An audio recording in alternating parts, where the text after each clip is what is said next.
What's the perfect layout above the fold for a Ecom homepage? Well, in the next 1 to 2 minutes, I'm going to show you exactly that. I'm Oliver Kenyon.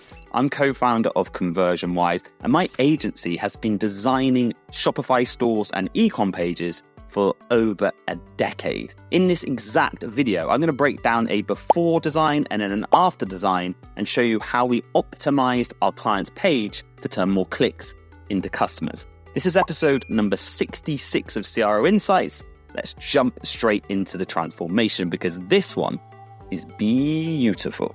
Okay, so this is just B's transformation. You can see the before, you can see the after, and let's start with transformation and point number 1. We've just optimized the navbar. We've made a little bit more of that beautiful logo. We've added the cart icon so it's a bit bigger and easier for people to navigate to, and we made the font in the top notice bar bigger because no fonts should be as small as they had it. Point number 2 is we've introduced a nice image of the product. People are a bit unaware on the previous version exactly what this product is. So by showing it, by showing the label, we've achieved and removed any friction or doubt. Number 3 is these guys are running a constant sale. So we've used a nice little label that just showcases that you can get up to 15% off. Why wouldn't you show it? Point number 4, a really nice way to remove any doubt and friction in new customers with some social proof. Add a physical testimonial. Make sure that the testimonial mentions things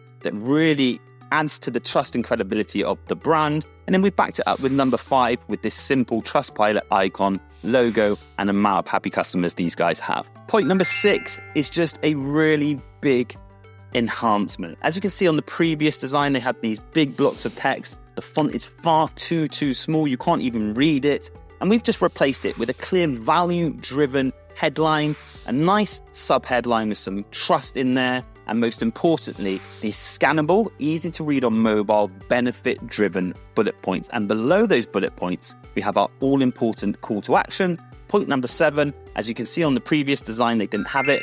It's crucial you have some form of call to action above the fold on your homepage. We've used a full width button, we've used a color that stands out, and a very direct call to action. If these tips have helped you and you want me to create more videos, make sure you hit subscribe. Check out our YouTube channel for plenty more page breakdowns. And why don't you check out our Conversion Rate Academy? The link below is in the description. You can join for under $50, where you can find hundreds of these videos, tips and tricks, a full course and wireframes all about improving your conversion rate on your stores. And I can't wait to see you in the next video.